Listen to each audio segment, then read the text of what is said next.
Hey, what's going on, guys? So I'm back again with another art video, and this time I'm just literally going to talk about the process of this image. So this was actually, well, you classify it as commissioned work or client work or whatever you like to call it, but this was literally something for kind of a local. There's a guy in my city. His name's Omari Grant, right? And I've known him for years. He's a rapper, he's a boxer, and now he's an author. And he's been given a few local awards. And he messaged me and said he wanted to kind of go through the process of doing these like character designs for the characters in his book. And I added my own little creative flair, like I added like the fire sword and stuff like that. But yeah, he wanted character designs doing for his book. And at first I was doing like semi-realism, like kind of realistic stuff. And I thought, no, it's not the right direction. I thought we need to do something more stylish. So this is the second iteration of a character from his book, and I don't want to reveal the character's name. He's a king,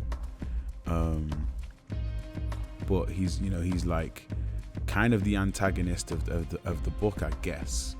I'm yet to read it. I told him I would read it, and I just haven't got around to it, and I feel bad. But obviously, I'm doing these pieces of artwork, so I'm kind of closer to the book than most people.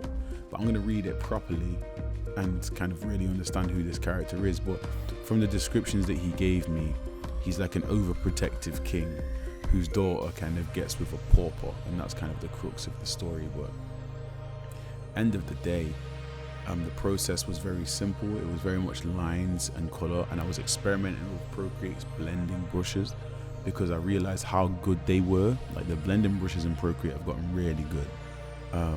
And I might have used some smudge tool shadow stuff as well, I'm not quite sure. But it always, for me, it's like I want to try the blending brush. And obviously I went for a more cell shaded style, but not so much, more of a painterly cell shaded style. There you go, you can see me filling in the silhouette. And then from that I kind of like make all the little detailed parts of the silhouette get filled in as well. But as I said, this was the second time me drawing this character, so this was more of me just drawing the character again. I didn't have to do any designing. Literally had everything already designed because I did a realistic version of this character already. So it wasn't that much work. It was really fun too. It was one of the more fun images I've created, and it kind of inspires me to do more stuff like this, to be honest. But I usually try and steer away from stuff with lines, and I don't know, I've just got some kind of a mental block when it comes to lines. I just think lines aren't ideal for me and my process, but that's not real. It's just me being stupid about it. So I'm going to do more stuff like this, with the line work and the kind of simple colors and the blenderly paint and all that kind of stuff, and, see how it goes. Because even in this stage now, when it was just basic cell shades, and what I did then, I just kind of blended all the stuff with the blender brush and it gets really smooth. But even with the basic cell shades, I think it looks really cool. And it's just interesting that like I'm missing out on this process because I'm choosing to miss out on this process because I don't like working with lines, which is mad.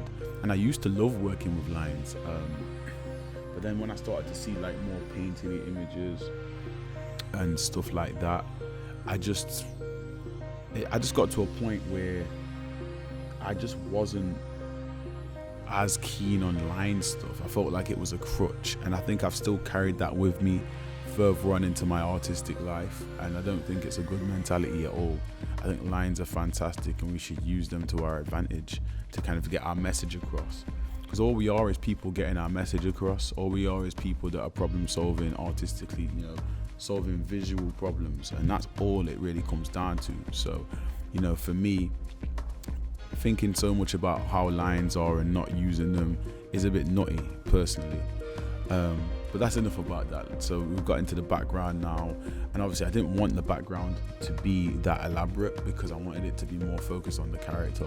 But because of the blender brush, I threw some brush strokes on, and then I blended them with the same brush, because you can do that. Like it's like the painting engine is fantastic in Procreate now.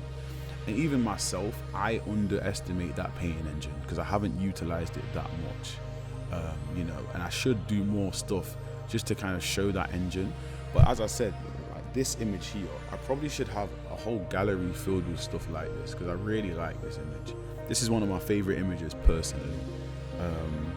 And I've got a bunch of images I've done over the years, but this is one of the images I look at and I think, you know what, this one, it did its thing. I did well with this. I enjoyed the process and I like the finished look.